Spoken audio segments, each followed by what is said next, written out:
Now since I can get the train to quit making noise. 03 Tahoe. Did a video, put it out here not that long ago on the noise it was making. And I told the guy, I sent him a message, texted him and told him, man, I'm 85% sure it's the flex plate. And I don't think that's what it is now. It works out in my advantage, to my advantage, but in the same token, I found another issue that I'm pretty sure is not good. So here's the deal, we're back under here. Last time you've seen this thing, the camera was under here running. I gotta put you down while I move this stupid creeper around. I didn't leave myself much room. Okay. Has a tremendous amount of oil leaks, which with the mileage you kind of expect that.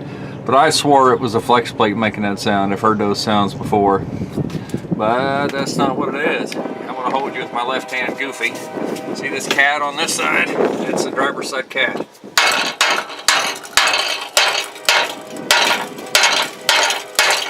It's got a bad cat. But although I have another cat I can put on here, I'm going to put you down again for a second. I'm sorry for the crappy camera work, but this is how this works. But I made sure everything was clear full last time I ran it, which was not very long. It's ran maybe a total of 5 minutes in the last 2 or 3 weeks. And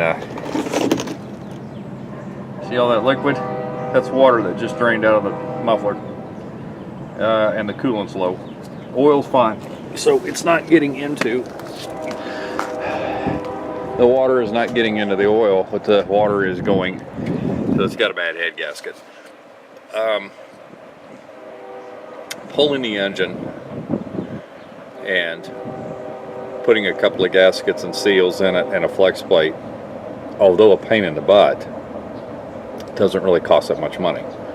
Grand scheme of things, oil change included, you're probably talking $150. I have a rear main seal already, and I bet if I look around I have a flex plate that I could use. Right now I've got a free cat I can put on it. That would eliminate that problem. But pulling heads, and because you don't know what side it is, it doesn't make any difference. You've got the engine. You almost have to pull the engine to do the heads. You don't have to. You can do them in here, but trying to retorque those and get the X amount of degrees and X amount of degrees afterwards and stuff while they're in here is not easy to do. So I have 2 people interested in this. Both of them have come by and looked at it. Both of them said when I get it running, come talk to them. No definite, here's the cash, let's do this. I did get the title 2 days ago. So making it legal is not an issue. I was almost hoping that I did not get the title to it because I did not want, that way I just strip it and be done with it. But now I'm in a dilemma. It's not worth fixing. It's not worth putting a bunch of money into. Time is a pain for me, but it is something that I possess. Pulling the motor and putting the flex plate stuff in there, I could have the motor pulled in 2 hours. I could have the flex plate to seals done, literally clean the compartment back out and the engine stabbed back in a day. It wouldn't be running. It probably wouldn't be running till the next day, but I could have that done. If I really pushed hard, I could get it done in a day. What I was anticipating was exhaust manifold bolts broke in the head, which I know there's at least 2 on the passenger side. I'm not sure about the driver's side. So I knew that there was going to be some other time delays and restraints, from getting it done in one day. But this head gasket deal is a whole different thing. Gaskets are expensive for these. Top end sets, $150 or more, 200. You got to buy new head bolts. Then I still have the issues of the seals and stuff that need replaced. I'm going to end up with about $300 or $400 into it, and now I'm not even breaking even anymore. Especially by the time you still do the oil change, you do your, now you got, you still got to put antifreeze and who knows what else you'll find. This is just doing it with just hoping nothing else is bad or wrong. So now I am stuck. A friend of mine daughter has a Nissan Xterra. I told you guys we went up to Kansas City, picked it up on my car trailer here a month or two back. And the first time he called me on that thing, which was about 2 or 3 years ago, we went and picked it up. It sounded so bad. It was missing. It was puking water out of it, and I mean, it was done. It was done. And he bought some type of engine fix-a-flat. I don't know what it is. Don't know what it was. Sorry. He knows. He poured it in there, and it healed it. And she drove that thing another 15,000 miles that way. I would have never figured it would have lasted. I've heard people fix the North Star engines with something specific, but they usually pull threads out of the aluminum block is what's wrong. So those to me would be hard to stay fixed. I'm not saying you couldn't seal them for a time. I just don't think you could seal them forever. But anyway, he swore by this stuff, and I laughed at him because I didn't figure it would work. And then he went and then she got it hot again. She didn't keep an eye on the stuff. I assume it started using water a little bit after 2 or 3 years, and she got it hot. We went and got it started. It didn't sound as bad, but it had some noise to the engine. He added more of that stuff and lucased everything up, changed oil in it 2 or 3 times. He's been driving it for a month and a half now, back and forth to work and around, and it sounds and runs great. So I hate putting that kind of stuff in an engine. I hate it with a passion. But one guy only wants this thing as like a third vehicle, and the other guy wants it just for a hunting rig. So it's not like this is going to be, I'm selling this to a family of 6 that are going to have to haul their kids to a hospital every week. I would not do that to somebody. But will I be forthcoming? Yes, I will tell them, hey, this thing, I've already told the guy who come and looked at it yesterday. I said, look, this thing's losing water, and I think it's coming out the exhaust. As it's sitting there running, it left a little puddle. Now, it didn't get hot, and these things are notorious for making moisture, so it's possible that it didn't lose the water. I just didn't get it full, but it had to have gone somewhere to begin with, and I'm not seeing a leak under it. So I will fill it back up, and I will start it up and let it run. Matter of fact, I'll probably take it down the road now that I know that the flex plate's not going to shake something apart. And I'll probably just drive it for a little while and just see. I really don't want to tag and insure it, put my name. Right now it's still legally tagged in Oklahoma, and it's drivable. It doesn't have any insurance on it. So I could do that for a 30-day stint just to get it tagged, I don't know. I will keep you posted on this and what I do, what happens to it. I have that 4.8 out of that 2000 GMC that I could just put in it. It has a little piston slap cold, but it doesn't run that bad. I could do that. The problem is this 5.3 that's in this with this many miles on it, I'm not sure it's worth rebuilding. I mean, think about the amount of machine work it's probably going to have. Because with that many miles, it's going to have some wear, even highway. But anyway, I will mess with this, and I will keep you guys posted.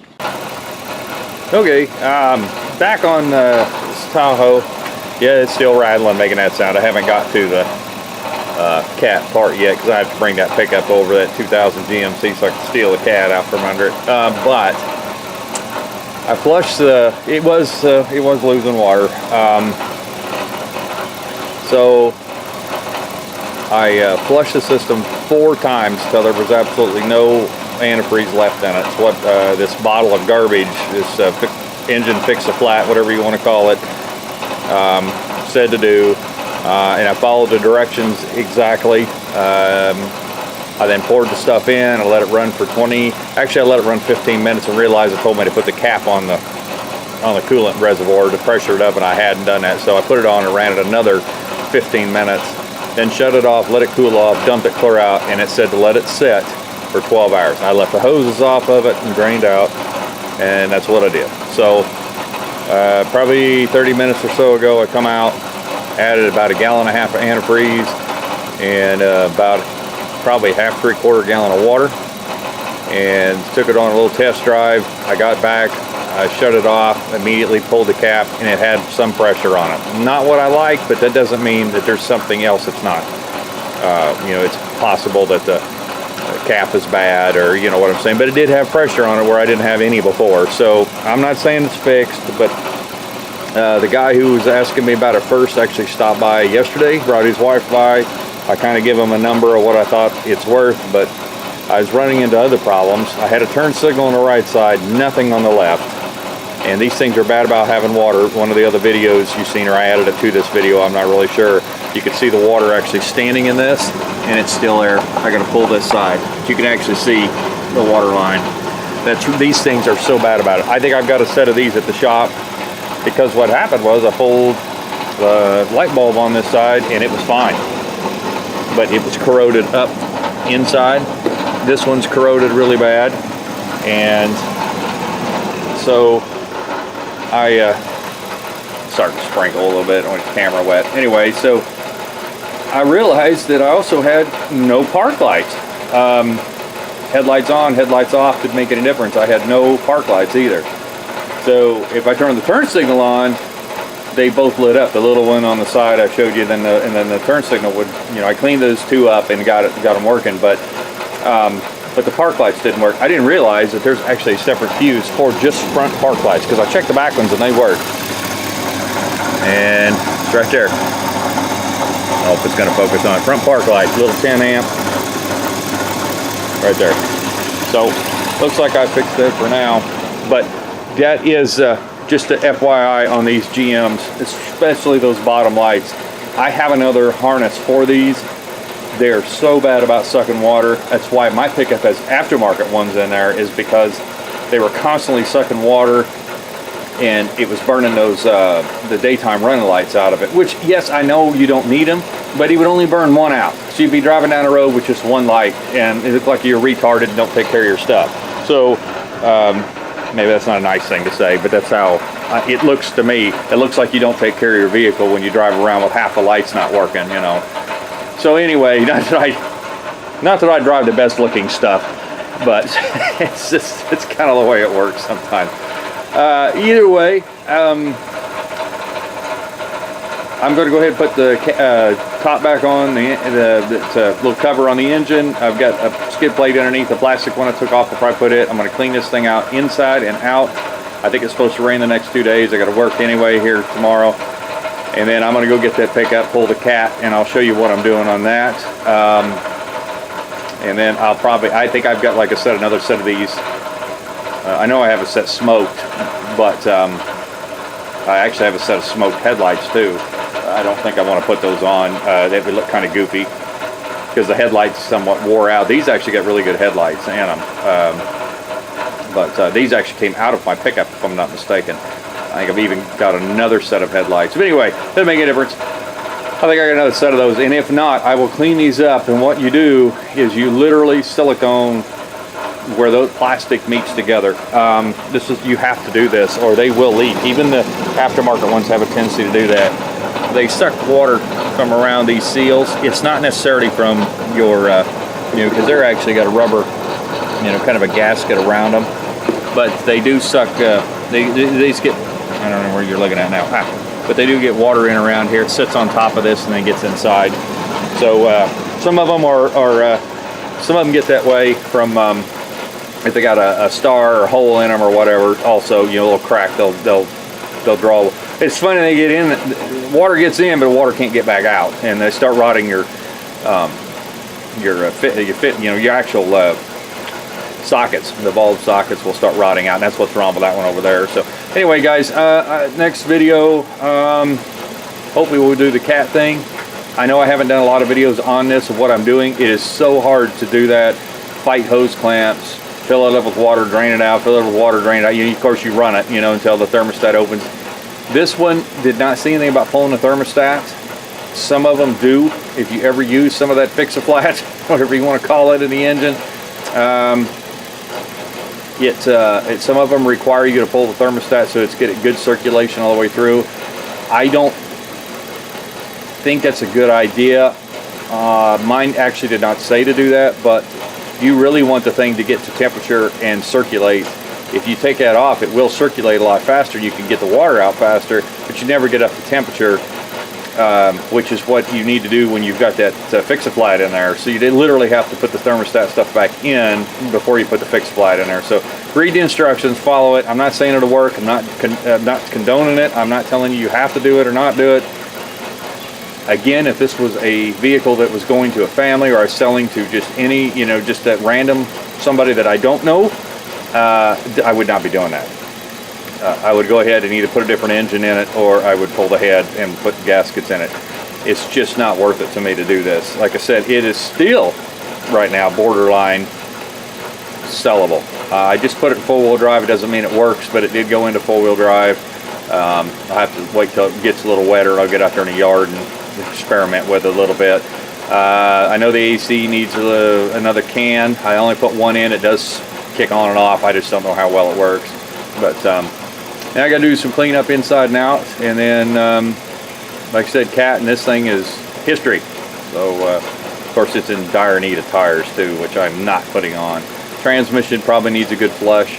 Transfer case I know needs changed. Rear end, all the body fluids need change, except the oil obviously.